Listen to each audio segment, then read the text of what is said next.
वक्त इस आगोश सेंटर में मौजूद हैं। आगोश ऑर्फन केयर होम, इसका बुनियादी मकसद उन यतीम बच्चों की कफ़ालत, उनकी तालीम और तरबियत है जिनके वालिद इस दुनिया में नहीं है। शेखुल इस्लाम डॉक्टर मोहम्मद तारुल कादरी ने 2005 में जब कश्मीर में बहुत बड़ा अर्थक्वेक हुआ था, उस वक्त इस आगोश के नाम से यतीम बच्चों की कफ़ालत का बहुत बड़ा मंसूबा पाकिस्तान में शुरू किया, जिसका आगाज़ हेडक्वार्टर हमारे लाहौर मिनाजुल खान के मरकज़ से हुआ।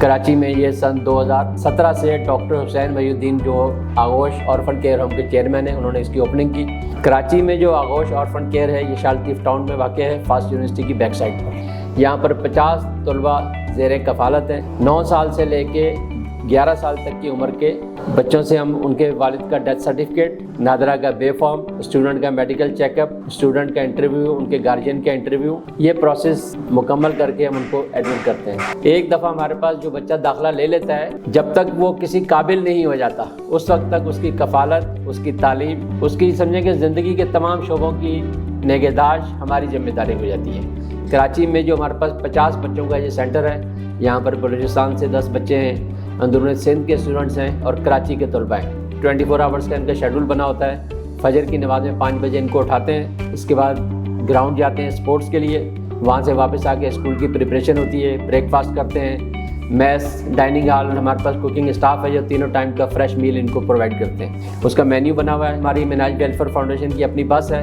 आजकल ये गुलशन हदीद के सिटी स्कूल में एजुकेशन के लिए जाते हैं। 2 बजे ये बच्चे वहाँ से वापस आते हैं। रेस्ट है जब ये उठते हैं, फिर इनकी होमवर्क, टीचर कोचिंग की क्लास होती है।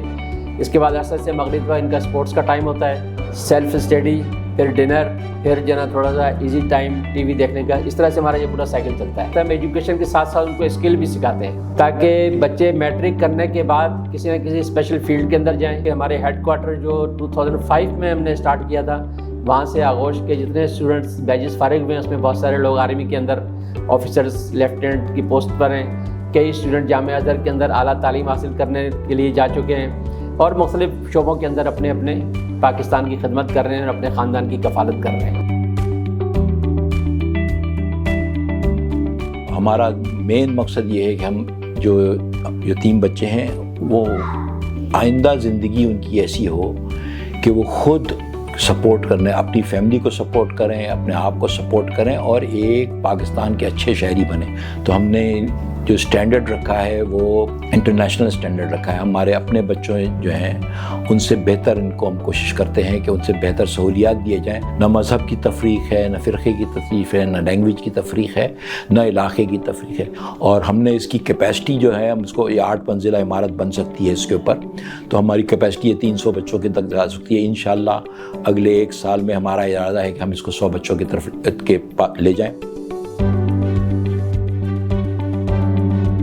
2019 में आया था जब मैं 7 साल का था, तो मैं KG 1 में पढ़ता था। तब से मेरा स्टडी स्टार्ट हुआ और आज मैं अल्हम्दुलिल्लाह अल्लाह के फजलो करम से मैं क्लास 8 में पढ़ता हूँ और हमें यहाँ पर बहुत सी अच्छी फैसिलिटीज़ मिल रही हैं। और हम जब ईद आता है तो हम शॉपिंग करने जाते हैं और यहाँ पर फ्यूचर में हम लोग ऊपर जाएंगे, ऊपर वाले फ्लोर में, जहाँ वहाँ पर लग्जरीज रूम है, जहाँ पर स्टडी टेबल भी है, अपना पर्सनल बेड भी है, कबर्ड भी है। वहाँ पर अलग से स्टडी टेबल भी होगा।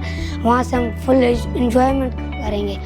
रोज़ाना हमें एक्सरसाइज करवाते हैं, सुबह उठते हैं, स्कूल जाते हैं, द कराची सिटी स्कूल जो कि गुलशन हदीद में। और आप यहाँ पर ऐसे ही समझे कि हम नवाबजादों की तरह, शहजादों के, राजा महाराजों के बेटे की तरह हम यहाँ पर अपनी लाइफ जी रहे हैं। यहाँ पे बहुत अच्छा हमें माहौल दिया जाता है, हमें डिसिप्लिन सिखाते हैं, डिसिप्लिन के साथ हम लोग यहाँ पे रहते हैं। और हमें यहाँ पे बहुत सारी एक्टिविटी भी करवाई जाती है। हमारे स्कूल जाने के लिए एक बस भी है जिसमें हम लोग स्कूल जाते हैं। बहुत अच्छा मुझे यहाँ पे लगता है, बहुत अच्छा हमें खाना दिया जाता है। यहाँ पे बहुत सारे लोग आते हैं यहाँ पे हम लोग से मिलने के लिए। ये ज़्यादा डॉक्टर मोहम्मद तारुल कादरी का है, वो भी बहुत अच्छे हैं और उनके सरपरस्ती में हम लोग ये सब कुछ कर रहे हैं। जब 2023 में मैं आया था तो मैं क्लास 6 में पढ़ता था और आज अल्हम्दुलिल्लाह मैं क्लास 9 में और मैं सब्जेक्ट है बायो। यहाँ पर हमारे कंप्यूटर की क्लासेस होती हैं और हमें हर सब्जेक्ट के सेपरेट टीचर्स अवेलेबल करके दे दिए गए हैं। हमारी हर संडे इंग्लिश की क्लास होती है। हमें यहाँ पे बिल्कुल घर वाला माहौल दे दिया गया है। हमें यह महसूस ही नहीं होता कि हम किसी इदारे में पढ़ रहे हैं या किसी बोर्डिंग हाउस में पढ़ रहे हैं। जब यहाँ पे आगोश ऑर्फन के होम में 2018 में आया तो 1-2 दिन मेरा दिल नहीं लग रहा था यहाँ पे। उसके बाद जब तकरीबन मेरा तीसरा दिन था तो उसके बाद में बहुत सारी चीज़ें वगैरह मैंने यहाँ की देखी और माहौल वगैरह देखा। उसके बाद मैं थोड़ा खुश हुआ और यहाँ पे हमें 3 महीने बाद पार्टी वगैरह भी दी जाती है और घुमाया फिराया भी जाता है और बहुत सारी मतलब प्रोग्राम वगैरह भी यहाँ पे होते हैं। मैं बड़ा होकर एक एडवोकेट बनूँ ताकि मैं लोगों में इंसाफ कर सकूँ, जिसकी हमारे पाकिस्तान में बहुत ज़रूरत है। मूंखे हिते 6 साल थी विया आहिनि। आगोश में मां क्लास 4 में आयो हुयुमि। अल्हम्दुलिल्लाह हिते अॼु मां क्लास मैट्रिक में आहियां। हितां जो माहौल 3-4 ॾींहं थी विया मां ॾिठमि, पोइ मूंखे तमामु बहितरीनु लॻो हितां जो माहौल। हाणे मुंहिंजो दिलि ईअं न चवंदो आहे की मां घर वञा, मुंहिंजो दिलि इहो ई चवंदो आहे कि हमेशह जे लाइ मां हिते ई रहां। मेरे शौहर का इंतकाल हो गया तो फिर बच्चों की वजह से परेशान थी। मेरे शौहर के दोस्त ने बताया आगोश 5 साल हो गया अली को, माशाल्लाह अच्छे कफालत कर रहे हैं, अच्छे वाशरूम है, खाना पीना सही देते हैं, सोने का भी अच्छे इंतज़ाम है। 3 साल से बच्चा पढ़ रहा है। मैं इधर आती हूँ, 15-15 दिन बाद आती हूँ। बहुत अच्छा है ये मदरसा, खाना पीना हर चीज़ मिलती है, पढ़ाई अच्छी है बिल्कुल, किताबें, सोने का कमरा, हर चीज़ देते हैं, इलाज वगैरह भी इधर कराते हैं। आपसे भी ये सपोर्ट है कि इस इदारे को आगोश ऑर्फन केयर होम कराची की सपोर्ट करें ताकि हम इन बच्चों को शानदार तरीके से एक शानदार मुस्तकबिल दें, ताकि ये औरों को शानदार मुस्तकबिल दें।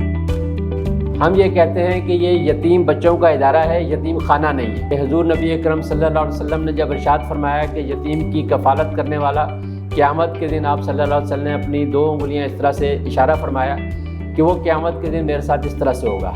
तो हम उन तमाम अहबाब के मशकूर हैं कि जो हमारे साथ इस नोबल कॉज के अंदर ताउन कर रहे हैं। हमें एक बच्चे की कॉस्ट तकरीबन 30,000 रुपीज़ पर मंथ आती है। तो बहुत सारे स्पॉन्सर हमारे पास ताउन कर रहे हैं, ज़कात के ज़रिए, डोनेशन के ज़रिए, काइंड्स के ज़रिए। तो इस तरह से ये पूरा निज़ाम चल रहा है। मैं इन्हीं अल्फाज के साथ बारे दीगर अपने स्पॉन्सर से मुखातिब हूँ कि वो हमारे साथ ताउन करें, कदम से कदम बढ़ाएँ और इस तरह से ये इन बच्चों के मुस्तकबिल को हम महफूज कर सकें।